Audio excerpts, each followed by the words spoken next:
Welcome, welcome, welcome to this Whole Life Action Hour. I am Ocean Robbins, and I am welcoming you here and now, and so happy you're here with us. And today we're going to focus on our theme, Eat to Live, how nutrient density can heal your life. You know, despite consuming way too many calories, most people in the industrialized world are actually starving for vitamins, for minerals, for phytochemicals. And today we're going to be with Dr. Joel Fuhrman and look at the micronutrients that are critical for helping you enjoy ideal weight, reverse disease, and to thrive more. You're going to find out about GBOMBS, antioxidants, different kinds of fiber, and what micronutrient density can do for you.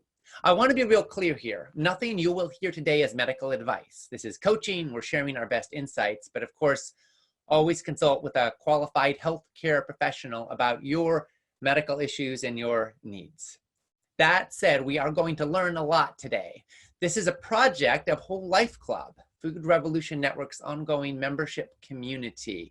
This week, we've hosted action hours with Dr. Neil Barnard on Saturday, with Dr. Christy Funk on Monday, and now today, we're about to start one with Dr. Joel Fuhrman. Whole Life Club members get lifetime access to all of our action hours, including all the past ones. They get weekly recipes, action of the week videos, a community of support, and a lot more. If you stay to the end, at the end of this action hour, I will tell you more about what's in it for you and how you can join for a very special opportunity that's only available this week, actually until end of day tomorrow. So make sure to stay to the end so you can find out all about it. And now I want to introduce our guest. Dr. Joel Fuhrman, MD, is a board-certified family physician and a researcher who specializes in reversing disease through excellent nutrition. He's the million-copy New York Times best-selling author of many books, including The End of Dieting, Fast Food Genocide, and his forthcoming book, Eat for Life: The Nutrient-Rich Plan to Lose Weight, Reverse Disease, and Live Longer. He's the host of many award-winning PBS specials, including a new one coming out soon called Food as Medicine. He is president of the Nutritional Research Foundation, and he has opened a medical office in actually an Eat to Live retreat in San Diego, where people are coming from all over the world, and they are losing weight and recovering their health through an immersive experience where they actually live and eat in the ways that Dr. Fuhrman is teaching and experience profound healing benefit. Joel, I'm so happy you're here. I asked you to write the foreword to my book because you're one of my favorite people on the planet. I think you are such a light of inspiration to so many people. Thank you for being with us today. Thank you, Ocean. Excited to be here. Always fun talking to you and your dad, and it's always been an exciting part of my life too. Fabulous. So I want to jump right in here and talk a bit about micronutrients and nutrient density. Those are two terms you use frequently. What do you mean by micronutrients and nutrient density? Well, micronutrients are the part of food that doesn't contain calories, like especially vitamins and minerals, antioxidants, and phytochemicals. And a lot of people know today that the American diet is ubiquitously deficient in micronutrients, because we eat mostly processed foods and animal products, which don't have any phytochemicals or antioxidants in them. So we're eating a diet really that starves our body for these substances that keep toxins that age us down, like reactive oxygen species and advanced glycation end products. So what I'm saying right now is that the secret to not getting sick and to aging slowly is having a diet that is rich in the phytochemicals and antioxidants in natural and colorful plants without exceeding our caloric intake. In other words, we want to have an optimal, moderately low caloric intake, which leads to a relatively thin body, not have a lot of fat in our body, but we want to do so while having an excellent micronutrient exposure simultaneously.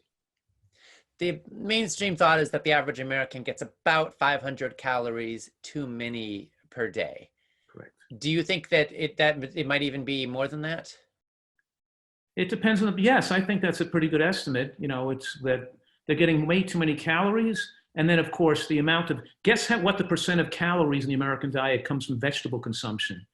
And vegetables, we know, are the most powerful foods to fight cancer. I always say we've landed the man on the moon already. And what I mean by that is we already know how to win the war on cancer. And the answer is vegetables, but people don't like the answer vegetables. They want a different answer. They want a magic pill they can take so they can smoke 3 packs a day and not get lung cancer, or eat burgers and hot dogs and pizza and not get breast cancer. But life is not a fairy tale, and that magic, that's never going to happen. We are a product of what we are the product. Our health is the product of what we put in our mouth. And here's the answer. Americans eat only 2% of calories from vegetables. 2%. You know, it's amazing. Right. Yep. Absolutely. So vegetables are, of course, one of the critical things. And you actually have the term GBOMBS, which is a wonderful reminder of the critical food groups that we need to base our diet around for optimal health. Can you explain GBOMBS and go over each of them a little bit and tell us what you love about them? Sure. And I like that term GBOMBS, obviously GBOMBS, which stands for greens, beans, onions, mushrooms, berries, and seeds, just identifying those foods that have the strongest scientific support for anti-cancer and longevity benefits. And if we look at any one of those foods, we can list, a dozen studies on its benefits. But interestingly, when you make a whole dietary portfolio that includes all these foods, that's when the magic happens. And we see tremendous, exciting benefits. So, take mushrooms, for example, if we want to start with that. Mushrooms are so unique that they have 3 characteristics. One, they're the food with the most powerful angiogenesis inhibition. Now, angiogenesis means the growth of new blood vessels. And I think people know that a cancer is replicating rapidly and secretes angiogenesis promoters to call blood vessels to grow into the tumor to allow it to replicate and grow. So without the ability to have blood vessels feed the tumor, cancers can't kill us, replicate, and metastasize. And mushrooms say, no way, Jose, I'm not letting those tumors promote angiogenesis. They're anti-angiogenic. And the hormone insulin is a fat storage hormone that is also promotes angiogenesis because it's enabling fat to grow in a body, and fat cells need the growth of new blood vessels to feed them. And because the mushrooms have anti-tumor effect and anti-cancer effects, they also have anti-fat storage effect and anti-insulin effects. They're saying, no way, Jose, you can't get fat, and no way, Jose, you can't get cancer. They must be bilingual, because they're saying, no way, Jose, I think. Okay, so that's one. Okay, number 2, mushrooms are probably the most powerful aromatase inhibitors. In other words, they prevent the aromatase enzymes from making excess estrogen. And the excess estrogen that people get exposed to, and mostly because they're overweight, because fat cells exacerbate the production and increase the production of estrogen, aromatase. Yeah. Because fat cells are naturally hypoxic tissue. They secrete cytokines, lipokines, inflammatory substances, which excite the aromatase production. The body starts making more estrogen. A person that's significantly overweight could have 10 times the estrogen stimulation of the breast tissue compared to a person who's thin and eating right. What I'm saying is that mushrooms have anti-aromatase effects. They stop your body from producing excess estrogen, thus have tremendous effects on controlling breast cancer and colon cancer. Okay, number 3, mushrooms have antigen binding lectins that help the immune system recognize abnormal cells. So now when a cell's starting to become abnormal before it gets to a cancer stage, in the precancerous stage, our immune system can recognize abnormal cells and either repair or remove them before they can become cancerous. And mushrooms help that recognition.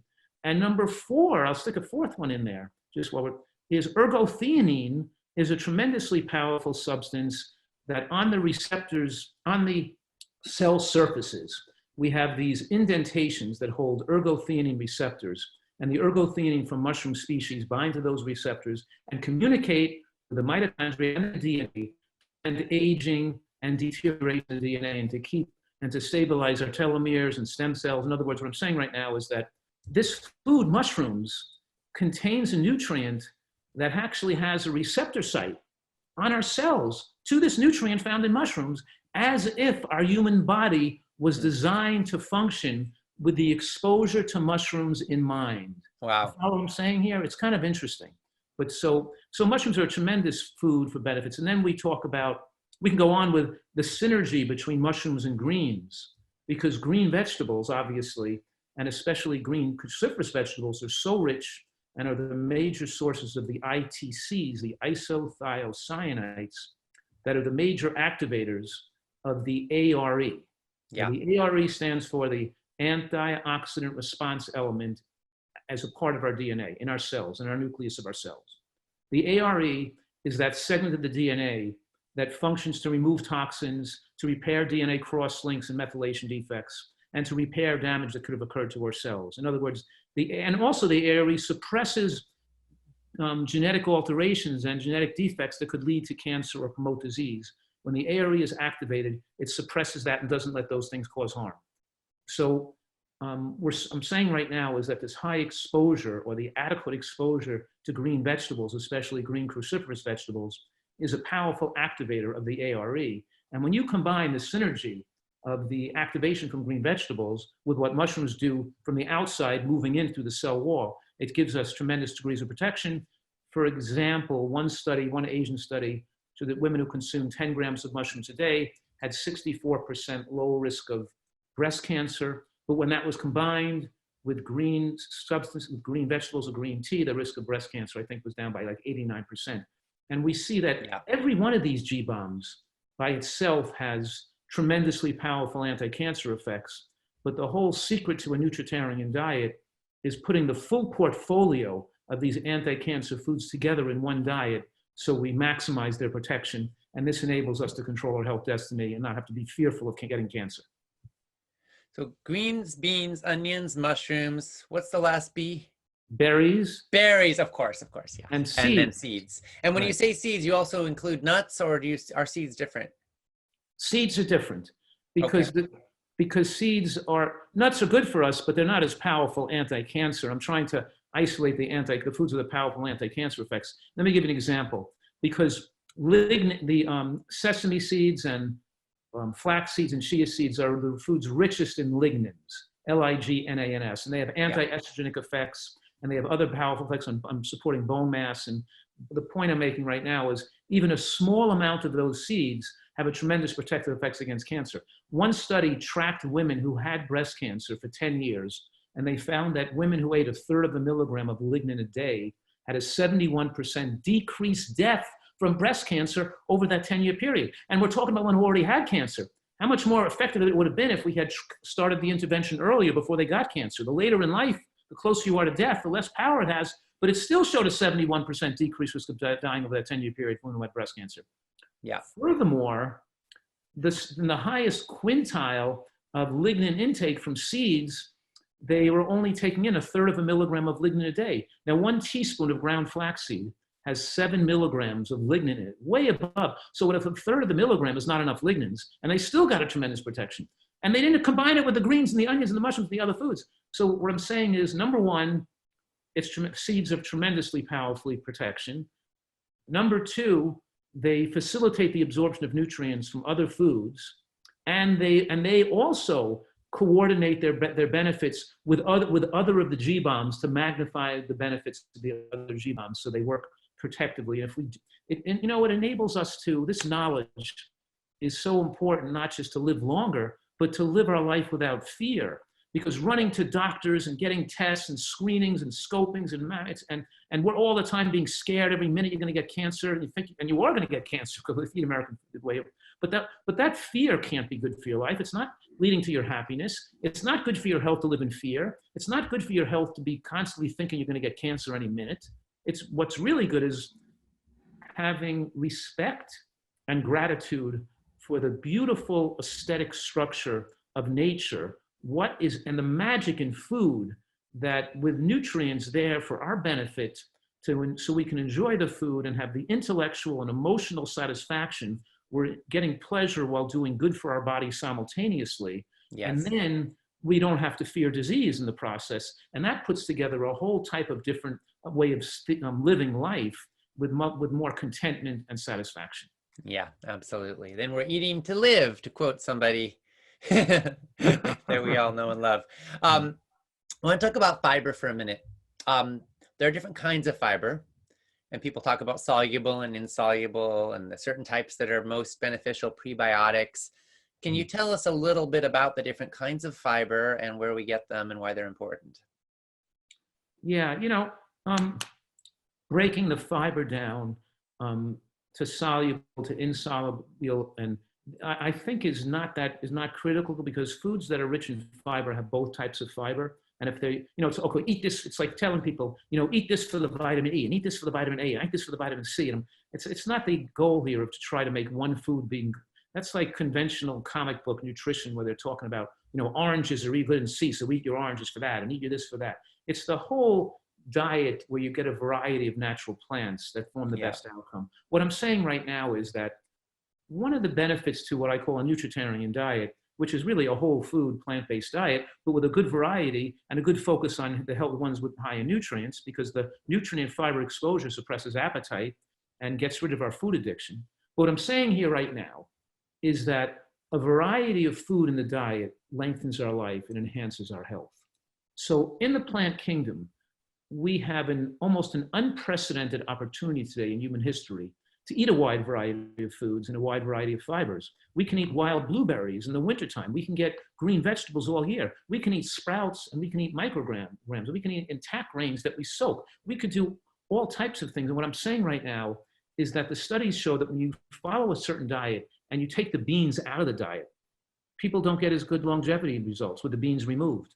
If you take the nuts and seeds out of the diet, well, you're just eating the other, you don't get as beneficial longevity results. When you take the fruit out of the diet, even studies showing that people trying to get their insulin levels down, going to more keto, removing fruit from the diet, no good. You take the fruit out of the diet, you're not living as long.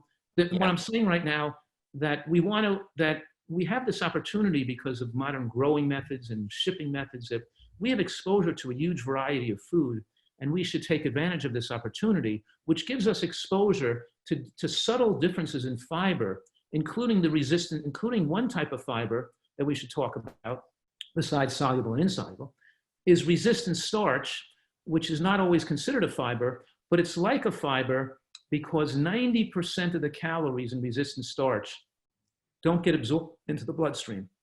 They're treated like fiber, and instead of being absorbed as carbohydrate calories, they're being broken down by bacteria in the gut, thus being a prebiotic.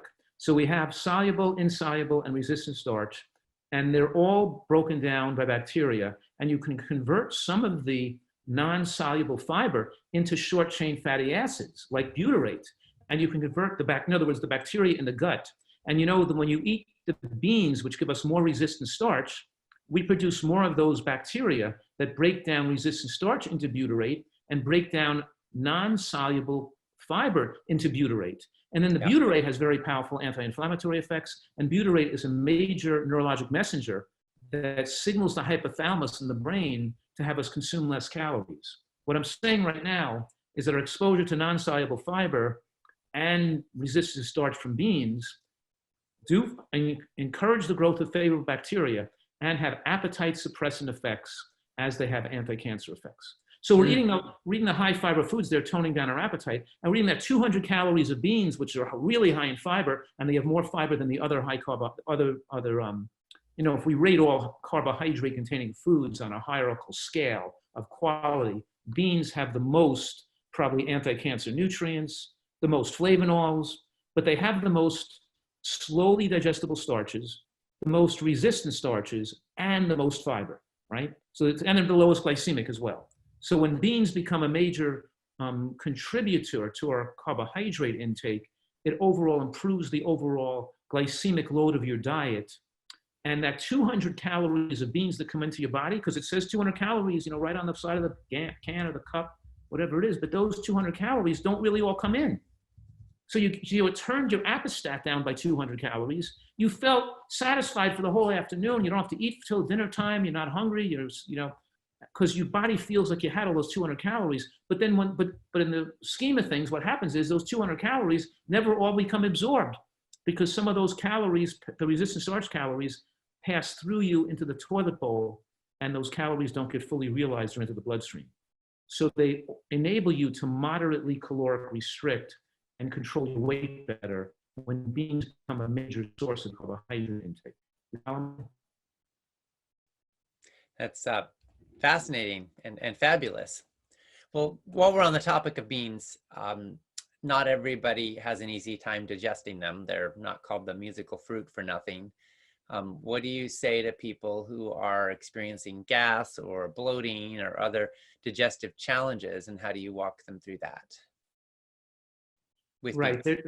That generally happens because they haven't eaten enough beans in their life, because you build up the digestive bacteria to break down the fiber in beans and the enzymatic timing to digest beans when your body gets used to eating them. So what we do is we take people who aren't used to digesting beans and the body hasn't learned how to handle it well, is we titrate their beans down slowly till we get to a point where they're not getting too much bloating and discomfort. We still want them to produce some gas, but not to be uncomfortable. So we titrate it down to a reasonable amount of beans. And for some people, that could be a tablespoon a day, And then over time, we increase it gradually so they can build up the bacteria. So as soon as they're feeling a little better, handling that small amount, we can go to larger amounts of beans. So if they cut out beans from their diet, then that problem actually gets worse, because the body still doesn't, your digestive tract and the bacteria that you grow within your digestive tract is a result of the foods you generally eat on a regular basis. So you have to start eating beans twice a day in small amounts if you want to learn how to digest them well. Yeah, got it. Thank you. And in mentioning that, I don't want to negate the mention and give the shout out to soybeans, because people underestimate the anti-cancer benefits of soybeans.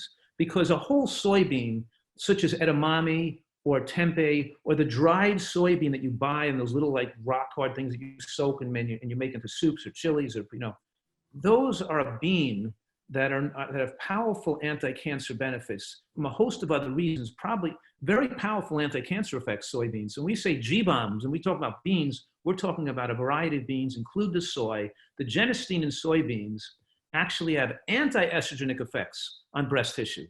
They reduce risk of breast cancer, and they've even been shown to reduce cancer death in women who already have breast cancer. So this nonsense that people with cancer or people with breast cancer should avoid beans, it's the opposite.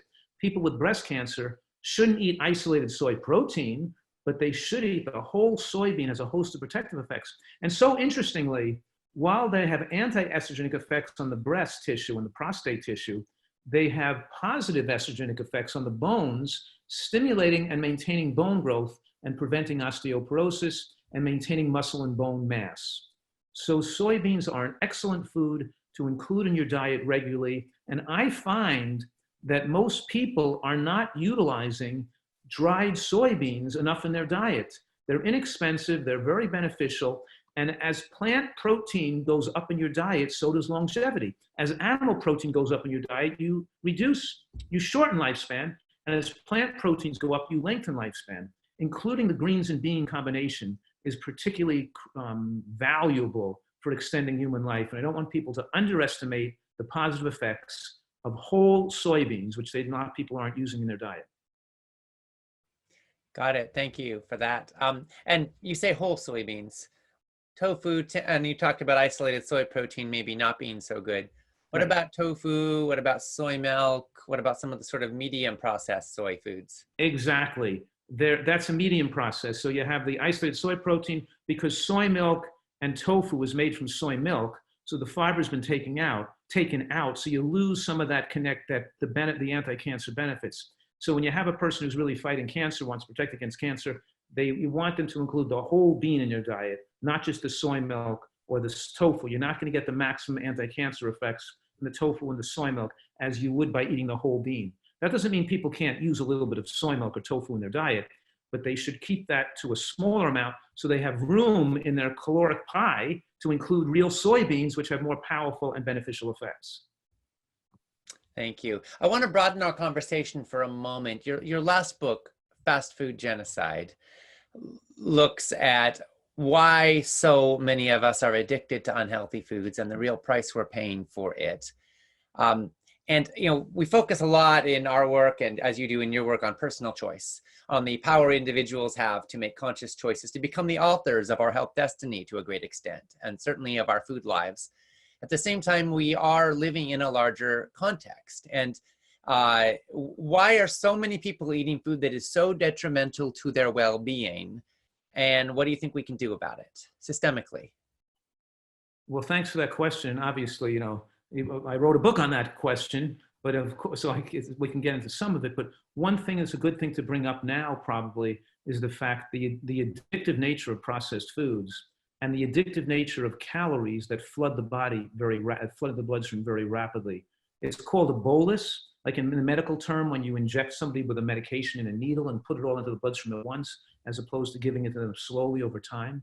We're saying that when you eat oil and you put in 200 calories in 2 minutes, the rush of calories into the bloodstream, and plus if you eat, sugar and honey and maple syrup, when you eat these and white flour products, when you eat calories that I call fast food, which because they're absorbed so rapidly, it stimulates dopamine receptors in the brain.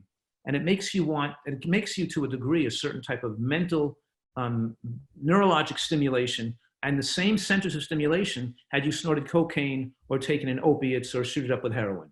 So it's the same stimulation, and people want to reproduce that sensation or that high.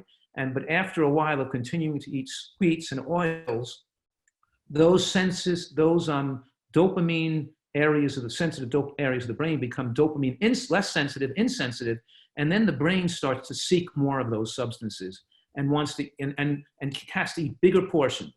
More oil, more fried food, more calories, more sugar, bigger sodas, double burgers, bigger servings of French fries. And then it becomes a gateway drug to alcoholism and opiates. And these foods that are designer foods, I call frankenfoods, made by food designers to get people hooked on them, can hook people and take over the way you think and take over part of your life, because now your life is no longer yours. You're fighting with part of your brain and part of your body that's seeking out that substances for stimulation anymore. You become dependent on those substances for your existence. And the more you become an addict, and the more you start to seek out substances because that's your driving force behind your life, the less intelligent you become, the less creative, the less caring, the less you're not fully yourself anymore. Think about these people who are heroin addicts or cocaine addicts, where they can steal and rob and cheat and do anything just to support their habits. And you get people who are food addicts, who the rest of their families don't matter. The world around them no longer becomes as important to them as much. They can't emote and have feeling for people because the major driving force in their life becomes supplying the driver of the brain that's been taken over by these addictive substances. It may not be as aggressive as drug addict, but it's still an addict. It's killing more people than drug addiction, and it creates a different personality in the person who's been addicted. So it changes who you are as a person. That's the fun thing at my retreat, which people stay for 2 or 3 months, people say they don't go to a health retreat for a week. They go for, people go for a week or two, but in our place, they come for 2 or 3 months. But we're able to actually see people's personalities change as they get rid of their addiction and start to flood their body with high nutrient foods grown in incredible soil. I know it sounds like I'm putting an ad for my retreat, but I'm just saying it's a lot of fun watching people's personality traits become happier, the fog lifts, become more considerate of other people, start to have more gratitude and appreciate nature and music, and they start to become more appreciative of the outside world because they're no longer so me-focused, driving to food that narrow, selfish addiction that's taken over part of their brain. Yeah, beautiful. In a way, you're giving people their lives back. Yeah, really is. It really, food can give people their lives back. It's so intertwined with mental disorders and disease. Yeah. I don't know if everybody knows the link between commercial baked goods and fast food and depression, but even 2 servings a week have been shown to increase your lifetime risk of developing depression by more than 50%. That's just 2 servings a week of commercial baked goods or fast food. But what I'm saying right now is that with all these people eating so much fast food, like 5, 10 servings a week, we have a nation that's dysthymic. Even though all these people aren't becoming depressed, it's lowering their emotional excitement about life, their creativity. They're not enthused about anything. They're not passionate about that they've lost their excitement about life and living. And food is a major role to play in that, and also in violence, people going mentally ill and shooting up other people. The fast food industry, hard to say this and put blame, but I think that food is a major factor in so many young people becoming depressed and even crazy. Yeah. You know, one of the things that concerns me, Joel, about the work that you and I and so many of us in this food revolution movement are doing is that we're often reaching certain populations and not reaching other populations. And statistically, in the United States right now, the poorer you are and the browner you are, the more likely you are to suffer from diabetes and heart disease and cancer and Alzheimer's and all of the other diet-fueled diseases. The shorter your life expectancy is. And obviously, this is fueled in no small measure by the fact that lower income communities and more underprivileged communities, to use that term, tend to eat less healthy foods, right? And this is partly because we have government policies that are subsidizing those foods. It's partly because industry is preying on the most vulnerable portions of our population. And so what I'm wondering is, at a certain level, sometimes when we're educating certain people, we may potentially unintentionally be widening the health gap because of the people we're not reaching. And obviously, all any of us can do is be responsible for ourselves and take advantage of what we're learning. But as a human being of conscience who wants to see a more socially just, a more equitable world for everybody, who wants to see an end to poverty, who wants to see everybody be more healthy, I'm wondering how we can participate and how our members and audience can participate in bridging that gap. What are some of the steps you think we can take to help reach the most vulnerable populations with this message?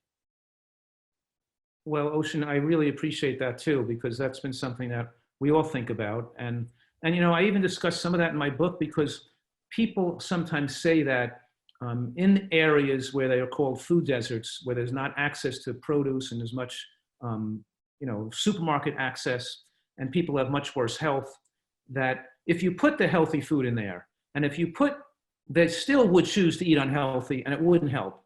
And that is totally untrue. Yeah. When political efforts were put forth, like for example, Mayor Bloomberg in New York gave tax incentive for supermarkets to open up in poorer areas. He allowed food stamps and credit cards to be used in food and produce carts that were able to set themselves up in various parts of poor neighborhoods. And those were utilized, and there were educational campaigns being put forth to people, and there was a tremendous change in food consumption habits and a tremendous increase in lifespan in New Yorkers living in poor areas, and decreased visits to emergency rooms and things like that. In other words, what I'm saying right now is that getting involved politically and electing politicians that see the value of, you know, our nation was founded on this concept of equality and equal opportunity for all, and that has to be equal food access to all too. And us working together to enable those foods to be affordable and accessible in areas of the country like that are critical. And there's lots of things we can do to help that happen. You know what I mean? And a lot of parts of the country where they've had efforts to do that, and people have sometimes put together, you know, farmers have given away excess food to food kitchens, and people have donated money to certain nonprofits that distribute produce to poor areas, and certain politicians are more interested in doing that. You know, it reminds me back of after the Civil War, when the white Caucasians had an epidemic of pellagra because their diet didn't have enough vegetables in it. They were niacin deficient because they had a diet of 3 M's of maize or corn, pork, and molasses mostly, and they weren't getting enough different vegetables. And pellagra causes a red neck. It's called, you know, a causal necklace, it used to be called, or rednecks, and it causes you to become homicidal, suicidal, and deranged. It causes you to become crazy and violent, and it exacerbated the lynching of blacks. And in those days, people didn't recognize it as a nutritional deficiency. They thought it was genetic defects in the white population. The reason I'm bringing this up right now is because a certain degree of racism or bigotry is going on, thinking that darker skinned Americans or black Americans have lower economic achievement or economic opportunity or higher rates of prostate cancer, breast cancer, stroke, heart attacks, and diabetes. And I'm saying that if we trace back to the vegetable consumption of black Americans after the Civil War, when the vegetable consumption was high, they were achieving economic and educational achievements. They were having longer life and more centenarians and longer life than their white American counterparts. What I'm saying is it has nothing to do with skin color. We look at any population given bad, poor food, we see derangement, lack of opportunity, poor educational achievement, and worse outcomes. And everybody deserves to have this opportunity that we have, this wonderful opportunity we've been given in this country. And us all working together to give people food access, it gives people, even children, the opportunity to reach their intellectual potential. Without good food, you can't reach your intellectual and creative potential. We're missing out on so much human potential that could benefit humanity and be right for these people. So it is a critical and an important issue when you strip a person's life away from them by essentially poisoning them with convenience stores and processed foods and fast food restaurants. We have to work politically together to stop this. Yes, we do. And we are working together. And I thank you for all your leadership in that. And I want to jump now to some of the questions from our Whole Life Club members. We got a lot of them, so let's see if we can cover these fairly concisely and get to all of these. One member wrote, Dr. Fuhrman, I rarely use oil since reading your books. In the End of Diabetes, you mentioned you could put a little olive oil on your hands and rub it over the vegetables. I was wondering, if I'm roasting vegetables, would it be all right to use an organic avocado oil spray that's 0 calories? I'm not quite sure what that means, to coat the vegetables so that the vegetables get a little crispy and the spices and seasonings stick better to it. I believe avocado oil has a higher smoke point than olive oil. Should it be safe? Well, the only reason these oils are marked as 0 calories is because the government doesn't require you to put the number of calories once you go below a gram of oil or a certain, so the point I'm making right now is it's the same, it's 100% of calories from fat. It's just a question of how much you use. So it's not 0 calories. It just says it on the label. So ignore that. What I'm saying, there's 2 issues, is that oil is fattening in itself, but it also drives people to want to eat more calories with things that are oiled. And it also makes you want to it also wants you to eat a little bit, make some people that are susceptible to addiction or have a history of being overweight or diabetic to want to eat more food, want to put more oil on. So it's proportional.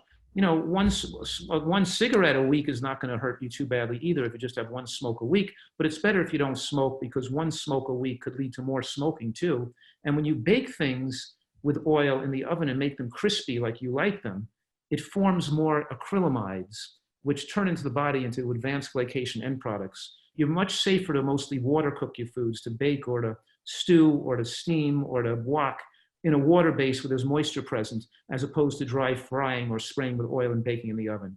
I know the crispiness is nice, but we have a different way of seasoning things, so we don't have to use the oil. So I prefer you not use the oil, but then again, using that teeny bit is better than using none. I mean, it's better than using a lot. And if that's the only thing you did once or twice a week as a little bit of to make a little bit an interest in food, and you didn't do it all the time with every vegetable you were eating, then it would be acceptable. But if you started to overuse it, or if it led to more increased consumption, then it shouldn't be for you. So it's a tough answer. It's not a straight black and white answer. I mean, a gray area. Yeah, and for people who are going to use oils at all, do you see a major difference between, say, avocado oil or olive oil or coconut oil? Or no, because if they're going to use oil to just a couple of sprays a week or hardly any, then switching from one oil to the other out of those 3 is not going to make a major difference. Okay, got it. We also have another question from the same person who said, I know you're against folic acid supplements. I had a DNA test and I have MTHFR mutation.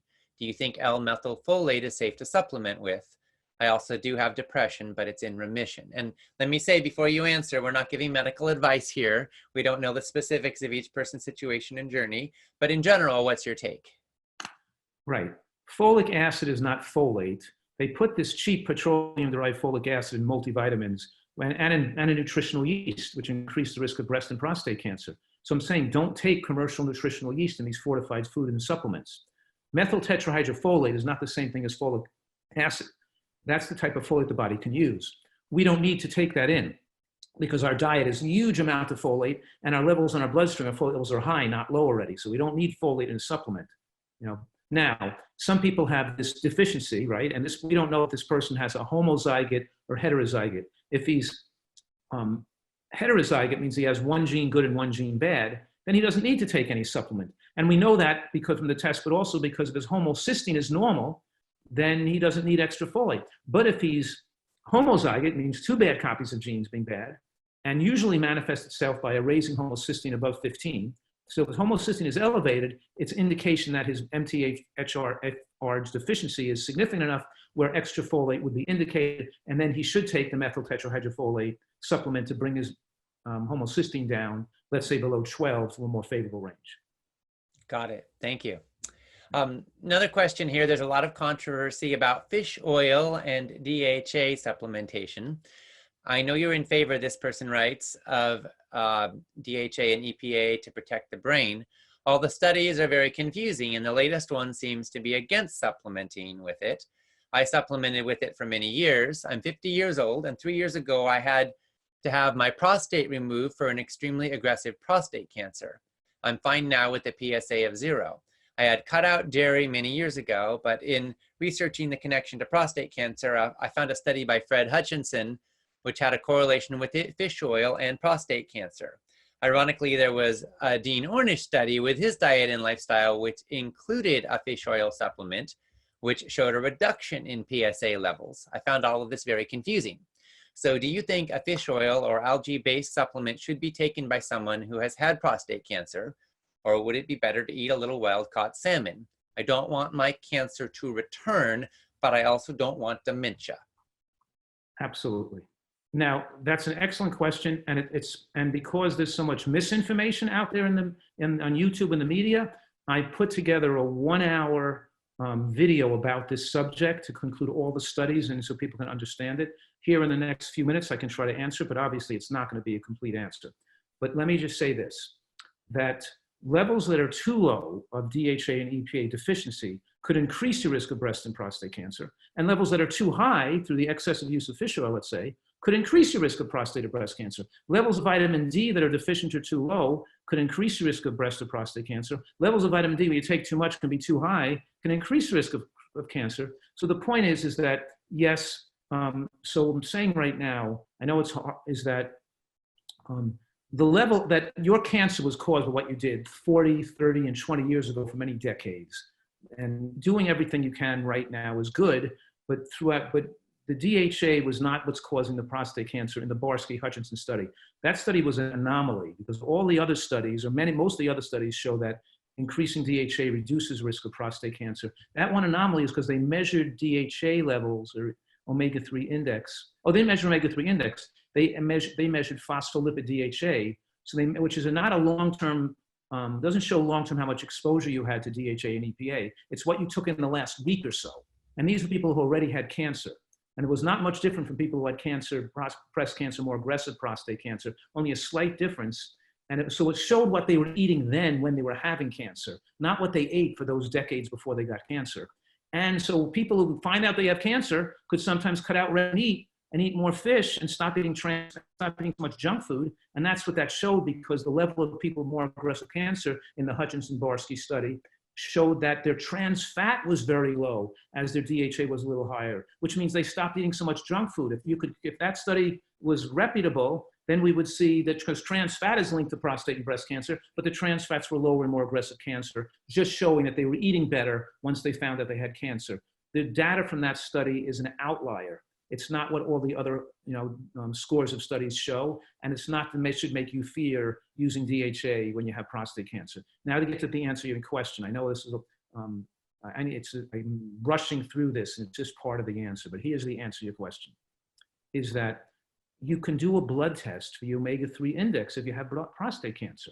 And because you have prostate cancer, if the omega-3 index is above 5, then don't take additional DHA because you don't need it. If your DHA is below 4, then you definitely should take extra DHA, a little bit extra, because it could help your prostate cancer and prevent dementia. We know from numerous studies, and I'm saying I quoted 4 studies that showed that low levels of DHA, but definitely below 4, showed significant shrinkage of the brain and increase in cognitive impairment in the elderly. So when you're getting those low levels of DHA, you're definitely getting increased risk of dementia. So the answer here is, don't worry about it. Don't take, I'm not recommending a lot of fish oil and you take high doses of DHA, but if you've been taking a low dose, don't, it's not, it hasn't hurt you at all. There's nothing to be concerned about. It probably helped and did not and cannot hurt your cancer. So, and you can always do a blood level to see where you're lying. So don't be concerned about this. The big picture is eat whole plant foods, eat the GBOMBS, drink your green vegetable juices, and beat the cancer. Good luck to you on that. Thank you so much for that. We heard from Deborah, who asked, so what's the best foods to eat in the winter in climates where you can't grow food half of the year? The best foods to eat in the winter? Well, there's lots of great foods we can eat in the winter. We can eat, and frozen food is really good to eat. I mean, look, I eat frozen food all the time, especially frozen wild blueberries and frozen vegetables. I eat frozen broccoli. I eat frozen pea. I'm always eating frozen. So we can eat, with plenty of vegetable exposure. But what I would do if I was living in an area where I couldn't get any fresh vegetables or afford them, I would still sprout or grow microgreens in my house and then add the frozen stuff to that. Because you can grow stuff right inside indoors. And it's amazing how much produce you could make on a few little trays or sprout machines. And it's amazing how just a small amount of sprouts or microgreens that you can grow yourself in your own house can add a huge amount of nutritional quality to your diet, because these small greens and sprouts are so incredibly rich in these anti-cancer substances like the ITCs we're talking about. The richest source of sulforaphane, for example, the ITC I found in broccoli is broccoli sprout. But but baby bok choy, baby kale, baby arugula, we never even had access to these foods in years ago that we can have access to today. So I also, myself, I grow a lot of food in the summertime, and I freeze the tomatoes in my freezer. I'll freeze the peaches in my freezer, and I'll dehydrate some of the kale and broccoli leaves and make a dehydrated kale, that I can keep through the winter. Lots of ways you can do to make it so it's not as expensive and still eat healthy through the wintertime.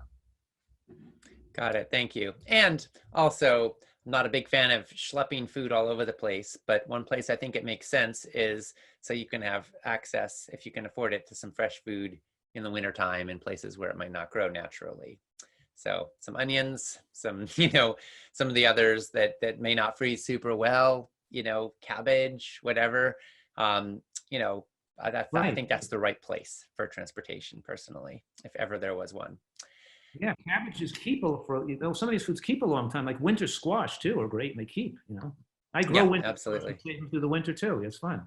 Yeah. It's fun to make your own food, even if you have access to food, it's just always so much fun and connects you with nature to be making some of your own food yourself. I think that people should be trying, if they have the access to do that, they should, of course.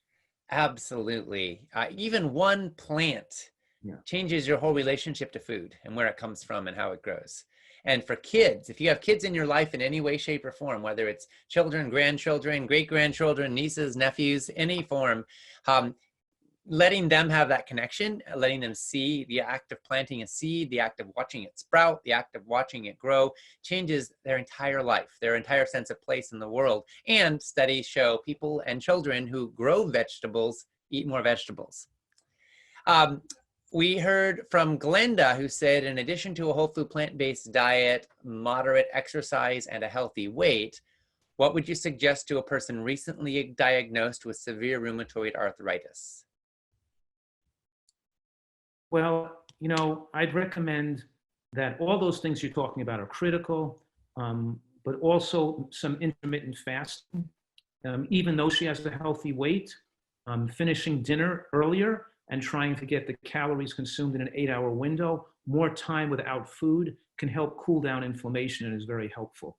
So I'd recommend that as well. And sometimes what we do with people with rheumatoid arthritis is we do utilize some water fasting to cool their inflammation down and to refeed them again with a more limited diet. And sometimes the limited diet may not have certain things that we're finding out may excite the rheumatoid arthritis, such as they have to reduce maybe beans and fruits or whatever is there. And so we maybe have them on a limited elimination diet after their fasting period. And sometimes they have to go on a second fast, so a short fast, get the pain down, followed by an elimination diet, a second short fast, get the pain down, another elimination diet, and we usually can get them on the road to being, and as more time goes by, they can start expanding their food choices, and we're enabled to use nutrition as the major therapeutic modality to actually have these people make full recoveries. So she's on the right start, and get in contact with me through my website if she wants to communicate more on the protocol. It also includes vegetable juicing because we want the nutrients to go into the tissues quicker and not take months to get the nutrients to the concentrated level. The juicing could speed the level up, which we get the tissues with a high level of the flavonoids and the carotenoids and the ITCs and the tissues we're looking for. So we're using green juices that usually have 1/3 cruciferous, 1/3 lettuce, mostly lettuce, but some cucumber and celery, and 1/3 carrot and beet. So we don't want the carrot and beet combination to be more than 1/3. So they start to get more of these concentrated nutrients, and they're usually drinking 2 of those juices a day, like 8 ounces in the morning, 8 ounces in the night, in the evening, and their diet is otherwise a non-reactive, low histamine type diet, and we do see tremendous benefits in some, but some people we have to add some fasting to help them get completely over that hump and get well. Thank you. We heard from Danae, who said, how do I know if I'm successfully absorbing the nutrients that I eat? Well, I mean, here's the thing, is that if we follow around in the jungles with a telephoto lens and a telescope what the baboons and the monkeys and gorillas are eating, they're eating, 10 to 20 times the RDI for most nutrients. When you follow the nutritarian diet that we're recommending, it normalizes your digestive flora, it reduces inflammation, it increases the bioavailability of nutrients, and you absorb better because you're having the mixture of fat from let's say, a ½ ounce of nuts with each meal, which can increase more than 10-fold the amount of carotenoids and flavonoids and terpenes and other important and tocopherols and anti-cancer nutrients that are absorbed from those vegetables and other foods you're eating. So a nutritarian diet is designed because it has a variety of foods in it that it's a very high nutrient absorption. And you know what the triage effect means? It means that you address your focus on people who are in need or in urgent need. Well, that's what the body does. When it doesn't get enough nutrients, it uses the nutrients for what urgent needs are right now to keep yourself alive and so the species can reproduce itself. It's not protecting your telomeres and your stem cells for when you're 85 or 90 years old. The nutritarian diet, with its broad exposure to nutrients, the level of natural primates are getting in the wild, is now enabling us to get the extra amount of nutrients. Like the RDI for vitamin K is 150 micrograms. On a nutritarian diet, we're getting 1,500 micrograms. We're getting 10 times the amount. You don't have to worry about absorption. The diet is going to increase your absorption, but the extra nutrients are not wasted.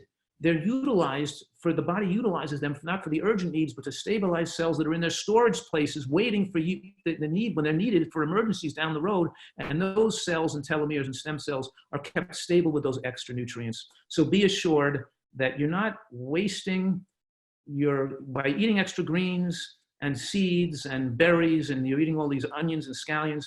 It's not a waste to eat so much healthy food. You're protecting yourself, you're getting plenty of absorption, extra absorption, and you're getting enough that you can take care of your cells that are going to be utilized for you, that are living in your body and going to be utilized 40 years from now. Yes, thank you. Nancy said, I'm underweight. I'd like to gain 15 or 20 pounds. I'm 5'8" and weigh 110. I eat an avocado every day and lots of nuts. What else should I do? Soybeans. She should eat a lot of soybeans, and hemp seeds are the main things. We give our athletes soybeans and hemp seeds. We also give them Mediterranean pine nuts. But I always say to people, you gain weight in the gym. You lose weight in the kitchen. You gain weight in the gym. No matter how much you eat, it's not going to come on as muscle unless there's some stress and resistance against that muscle. So you've got to go to the gym and lift heavier weights. She's got to try to struggle with a larger amount of weight with her shoulders, biceps, triceps, traps, thighs, hamstrings, and try to do reps a lower amount of reps with heavier weight. And then if she eats the soy and the quinoa, the pine nuts, and the hemp seeds, she's going to start to put muscle on. Yeah, excellent.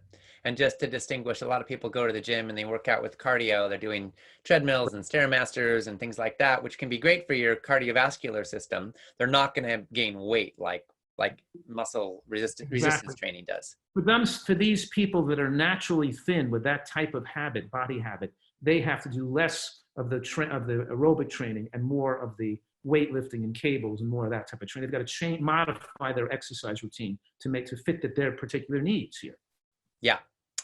Valerie said, I work in the produce department in my local food co-op. I'm often asked for recommendations on which variety of a vegetable has the best nutritional profile. For example, green curly lacinato or red kale, red gold or chiaga beets, red daikon black or watermelon radish.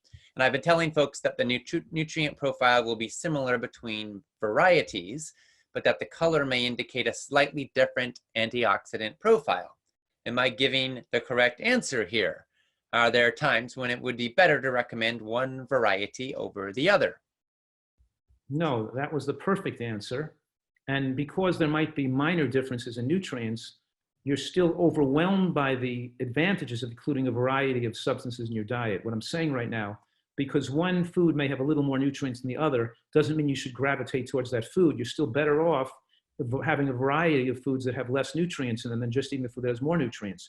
It's better to have more nutritional variety, different types of mushrooms, different types of green cruciferous vegetables, different types of orange vegetables, than just stick with the one that has the best highest nutrient scores. So you gave them the correct answer. They're minor differences, and it's better you try a few different ones and not try to focus on which has higher or lower.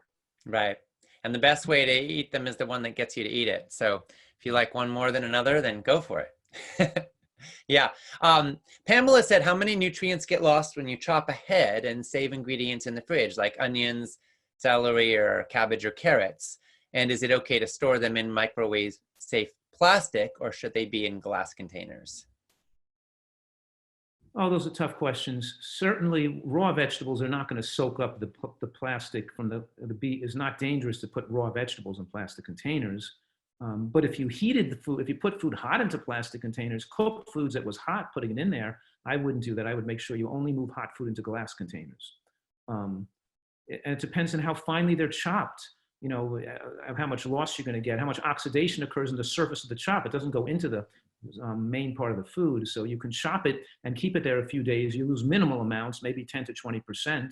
But then the more important thing is when you do eat the food, then you have to chew it really well and liquefy it in your mouth. And if you're not going to liquefy it and chew it really well, then it should be pureed or blended well or chopped very finely. And if you're going to, let's say, add it to a soup or a stew, then it should be very finely chopped or pureed completely. In other words, the course, because most people probably lose more than 75% of nutrients in food, not from the food preparation like you're talking about, but they're losing the nutrients in food because they don't chew well enough, and they're swallowing the food whole, and it's breaking open the cells, causing the chemical reaction to occur in the mouth, mixing with saliva that has the effect to make the food not just more nutrient absorbable, but also to produce the nutrients that are formed in the mouth as the vegetables are being chewed. Yeah, so chew, chew, chew. Thanks. Last question here is from Sarah. My question, she said, is about calcium. I know it's not good to get it in supplement form because of how hard that burst of calcium hits the system, but should we also avoid plant milks that contain added calcium for the same reason, or is it harmless since it's interspersed throughout the liquid and then throughout the meal you mix it with? I realize the best sources of calcium are greens, but I'm wondering if these supplemented plant milks need to be actively avoided in favor of brands that do not add calcium or not as much, or is there a threshold? Thank you in advance. Right. So I'm agreeing with the person asking the question that because the plant milks, it's when people take 500 milligrams, 1,000 milligrams, 1,500 milligrams of calcium at one time, then they're getting a flood of calcium into the bloodstream, which could cause calcifications and negative effects on vitamin D. We're talking here about the negative effects of bolusing huge amounts of calcium. The amount of calcium added to a plant milk is a small amount. And you're taking it with the meal and you're dispersing it through the day. We're not saying a little bit of calcium is dangerous. A little bit of calcium with each meal is what we want to do. That's healthy for you. So it's okay. It's just we don't want people to think they're taking this big lump of calcium in a supplement one time a day. If they're taking a little bit of extra calcium dispersed along their meals, so there's no large rush to the bloodstream. It comes to the bloodstream slowly with the food. So she's absolutely right in her interpretation of this. And she doesn't have to fear eating the plant milk with a little bit of extra calcium added. Great, thank you. So that wraps up the questions we have time for today from Whole Life Club members. In a moment, we're going to complete our time with Dr. Joel Fuhrman, and I'm going to invite you to stay on with us if you want to learn more about how you can apply all of this, how you can put all of this into action, how you can have a solid wind at your back to help you get results long term through joining Whole Life Club.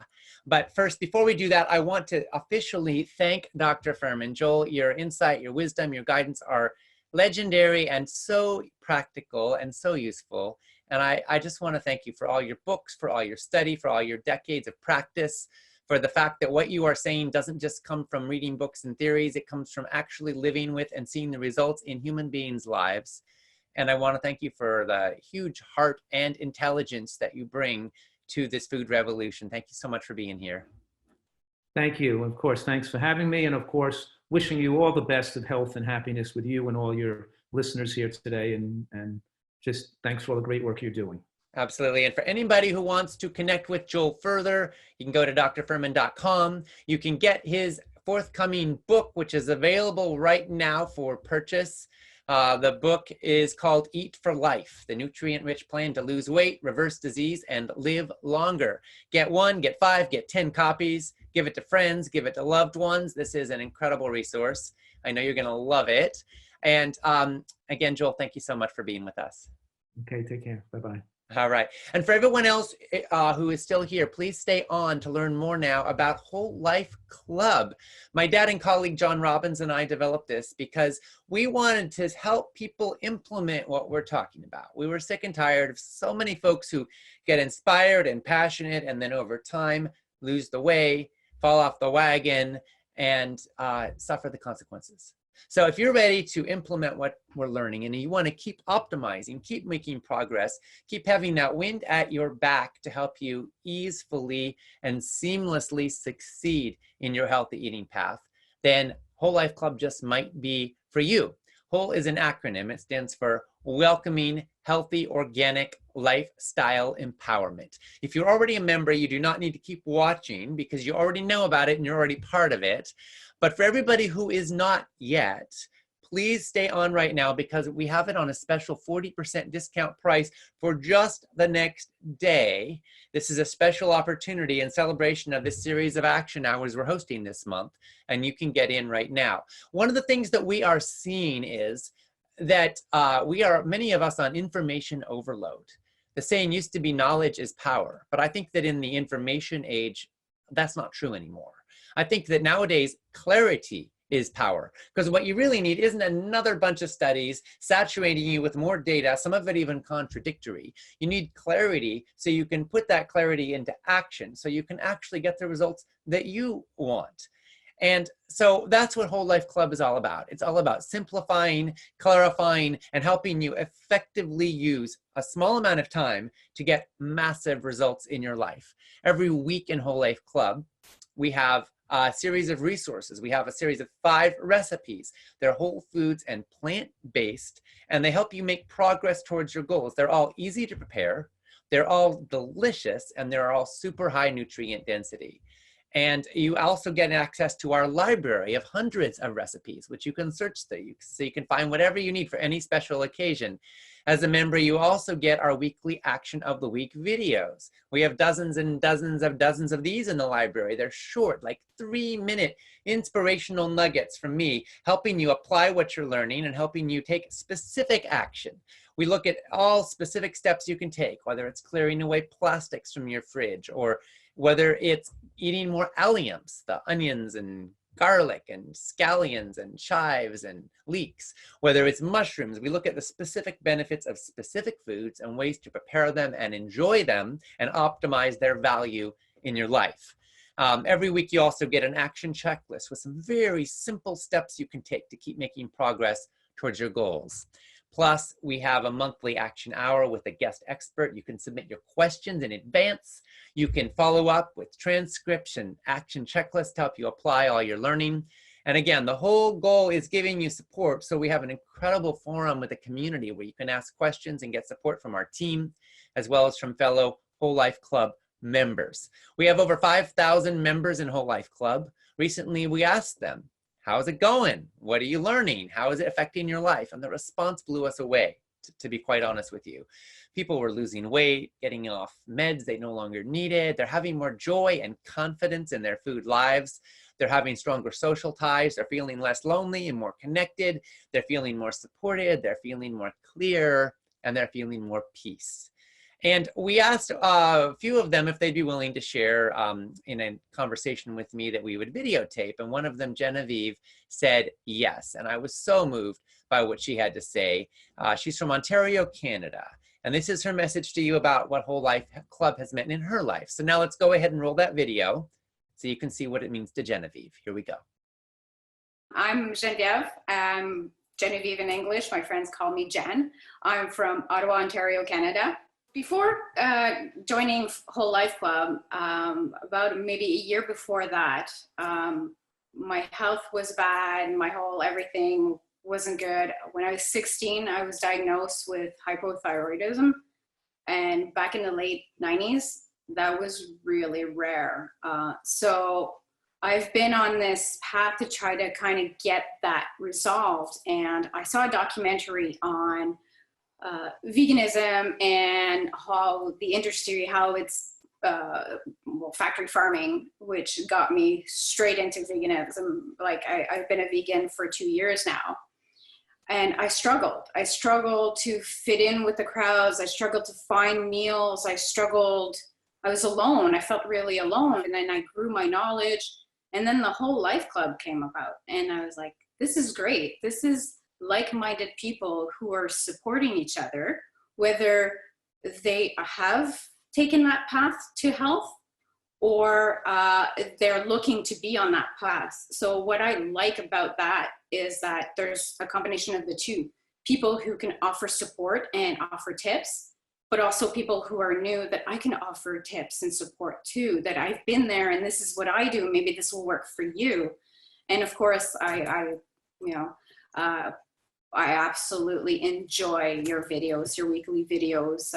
They're my pep talks to keep me on that path. And my hypothyroidism, all the symptoms that I've had have gone away. Like I've reversed my hypothyroidism with the whole bucket list that comes along with that title. In 2 years, I'm down to a quarter of the medication I used to take that I took for like 18 years. So that's why I love being part of this club, because I know firsthand that when you change your diet, you change everything, all the ailments that you have, they go away. My biggest notice, it's really funny, but it's hair. Like my hair was so thin, so dry, so brittle. Now I can grow long hair. I can be proud of my hair and not tie it back all the time. My nails, I couldn't grow nails for the life of me. And now I have to trim them every 2 weeks because they're so strong and so long that I'm scratching my daughter, and it's little subtle things like that you don't notice. And you're like, well, okay, I have hypothyroidism. I can't grow nails. My hair falls out. I'm constantly tired. Brain fog. Brain fog has to be the biggest one. It creeps up on you and you just learn to live with it. And you wake up one day and it's gone and you're like, wow, I feel smarter, but you're not smarter. You're just not bombarded by all these chemicals that are disrupting your brain's normal way of functioning. So that helps me be a better mom. I'm more focused at work. I get better sleep, which cycles into having more energy. And it all starts with good food. If you join Whole Life Club, you will get the support that you need to be on the path to take control of your health. Well, thank you so much to Genevieve for sharing those incredibly moving words. And now I want to say this to you. If you're feeling inspired, like you might want to implement some of what you're learning, if you're feeling like you want to apply healthy eating and healthy lifestyle for optimal health benefit for you in your life, if you want to keep making progress, if you want to keep sustaining, not just for a day or a week or a month, but for your whole life, then we're here to support you and empower you. And Whole Life Club is an incredible resource. Right now, today and tomorrow only, just for one more day, you can get in for an incredible 40% discount. This is an opportunity that we want to open wide to you right now because we want to help you succeed. We want to help you make progress. So if you feel so inspired, now is your time, and you can get in with a total unconditional 60-day money-back guarantee. You can join as an annual member, or you can join in monthly. Hint here, annual is a much better deal long-term. And again, with a 60-day money-back guarantee, you really have nothing to lose. But if cash flow is a real issue, then the monthly might be an easier way to get in the door. Bottom line is, whether you join Whole Life Club or not, do not go back to the status quo, because we know where that leads. It leads to more suffering, sickness, and disease. Put what you're learning into action to get the results that you want. And if Whole Life Club can help you do that, then I want to say, please, please, please check it out, learn more, click the link on this page, and join us while you can. This is Ocean Robbins, thanking you so much for your partnership in this food revolution, thanking you for your time, for your attention, for your curiosity. Every bite you take, every step you take, every time you choose real food over processed junk, you are casting a vote. Make that a vote for the health and the life that you want. Make that a vote for a healthier world for all of us. Thank you so much for being here, for your partnership, for your love, for your consciousness, and for your action. Hope to see you in Whole Life Club. Hope to see you again in all of our Food Revolution events and activities. And I welcome you to this next chapter of your whole life journey. Blessings, and have a beautiful day. When it comes to cancer, Alzheimer's, diabetes, heart disease, and other chronic illness, what really matters isn't how many books you read, how many webinars you attend, or how much you know. What really matters at the end of the day is what you eat and how you live. The science has given us what we need to know. Now it's time for action. It's time to implement and optimize your healthy lifestyle. It's time to get results. It's time to say goodbye to confusion and hello to clarity. It's time to say goodbye to bad habits and hello to good ones. It's time to fall in love with foods that love you back. It's time to join a community that will support you in achieving your goals. It's time for Whole Life Club. Click the link to find out more and to join in now.